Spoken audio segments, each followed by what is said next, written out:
Do you remember childhood days? I had never known tears, but here I wept without shame. Who could have seen me? Only the dark forest and the moon drifting through the skies. Lit by its beam, covered in moss and sand like an impenetrable wall, there lay a glade before me. Suddenly a shadow flickered, 2 sparks flashed like eyes, a beast leapt from the thicket and playfully fell on its back in the sand. It was the eternal guest of the desert, a mighty leopard. He chewed a raw bone and joyfully howled.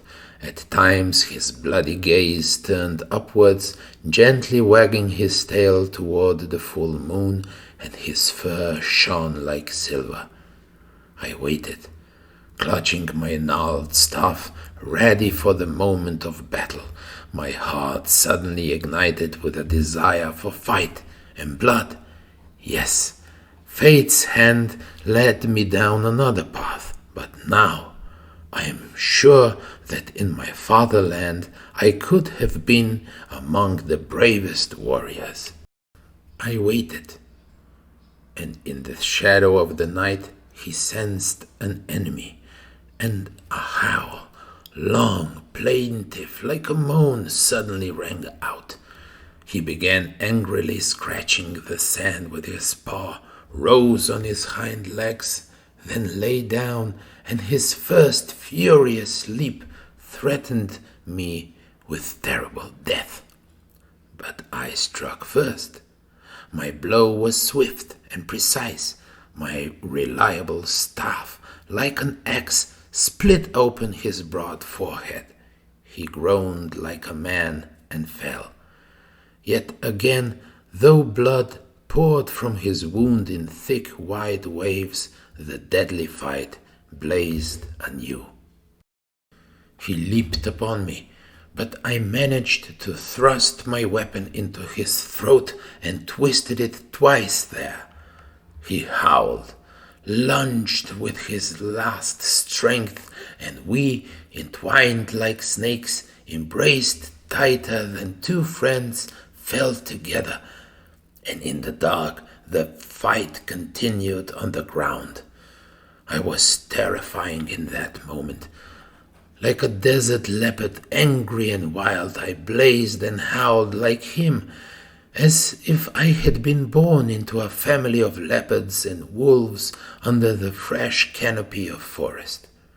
It seemed I had forgotten human words, and a terrible scream was born in my chest, as if since childhood my tongue had never been used to any other sound.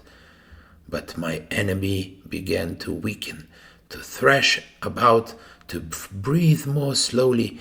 He squeezed me for the last time. The pupils of his motionless eyes flashed menacingly and then quietly closed in eternal sleep. But with the triumphant enemy he met death face to face, as a warrior should. You see on my chest the deep marks of claws. They are not yet healed nor closed, but the earth will refresh their raw covering, and death will heal them forever. I forgot them then, and gathering the last of my strength again, I wandered deep into the forest. But in vain I argued with fate. It laughed at me. I left the forest, and behold, the day awakened, and the dance circle disappeared in its rays. The misty forest spoke.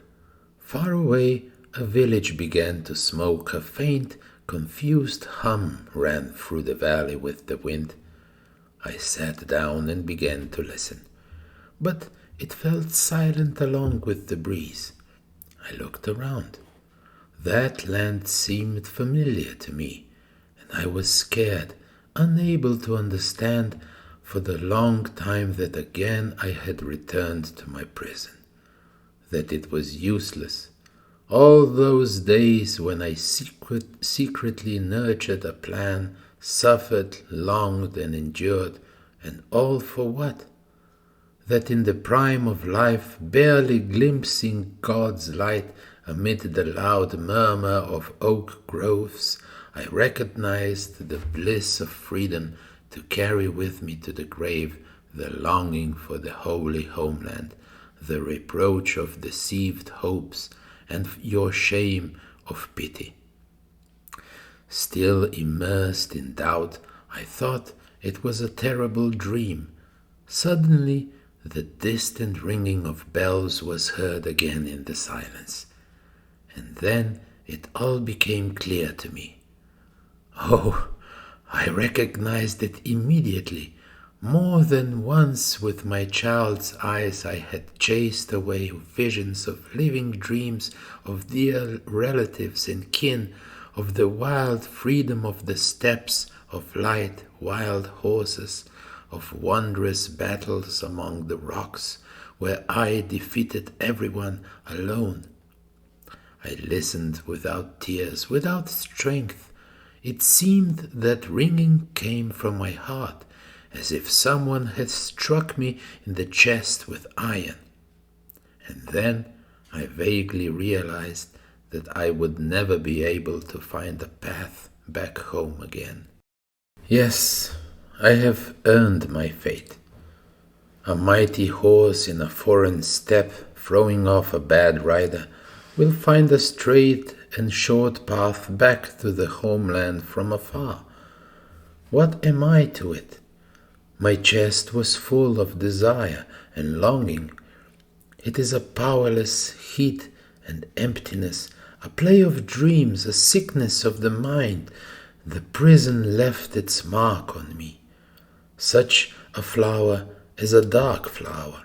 It grew alone and pale among the wet slabs, and for a long time did not bloom, waiting for the rays of life. Many days passed, and a kind hand sadly touched the flower, and it was transferred to the garden into the company of roses. All around the sweetness of being breathed. But what? Barely had the dawn risen, its burning rays scorched the flower nurtured in prison. As it was with him, so it was with me. The fire of a merciless day burned me. In vain I hid my weary head in the grass. The withered leaf was like a crown of thorns over my brow. It curled, and the earth itself burned my face. Sparks flashed quickly in the heights, danced with the bright walls, steam flowed from white rocks. God's peace slept in the dumb stupor of heavy despair. Though the corncrake might have called, or the living trill of a dragonfly might have been heard, or the childish babble of a stream. Only the snake rustled in dry grass, its yellow back shining like a blade covered with golden inscriptions skimming loose sand. It slid gently, then played, caressing it, wound itself in a triple ring, then, as if suddenly burned, it darted, jumped, and hid in distant bushes. And all was bright and quiet in the heavens. Through the mists, two mountains blackened in the distance. Our monastery, behind one of them, gleamed with a jagged wall. Below flowed the rivers Aragva and Kura, wrapped in a silver border, the fresh island shores. Along whispering bushes roots flowed together quickly and lightly. They were far away. I wanted to rise. Everything before me spun quickly. I wanted to scream. My tongue was dry, silent, and motionless. I was dying. I was tormented by a death delirium. It seemed to me I lay on the wet bottom of a deep river, and there was a mysterious darkness all around me. An eternal thirst was eased like ice-cold water, gurgling, flowing into my chest, and I was afraid only to fall asleep. It was so sweet, so dear to me. Above me, the wave pressed against wave. The sun shone through the crystal wave, sweeter than the moon. Colorful schools of fish sometimes played in the race. I remember one of them. She was kinder than the others, stroking me gently. Her back was covered with golden scales. She twirled several times above my head, and her green eyes' gaze was sadly gentle and deep, and I could not get enough. Her silvery voice whispered strange words to me, sang, and then fell silent again. She said, "My child, stay here with me. Life in the water is free and cold and calm. I will call my sisters. With a circular dance we will cheer the misty gaze in your weary spirit. Sleep. Your bed is soft. Your cover is transparent. Years will pass. Centuries will go by under the sound of wonderful dreams. Oh, my dear, I will not hide that I love you like a free stream, love you like my life."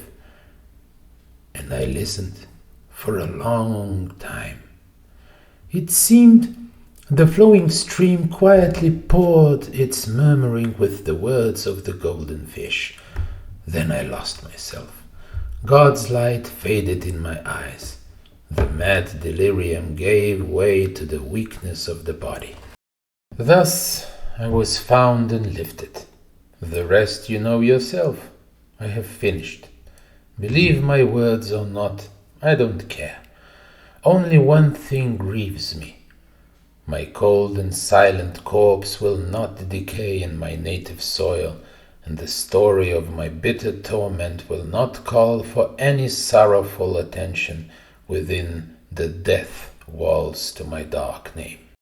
Farewell, Father. Give me your hand. You feel that I am on fire.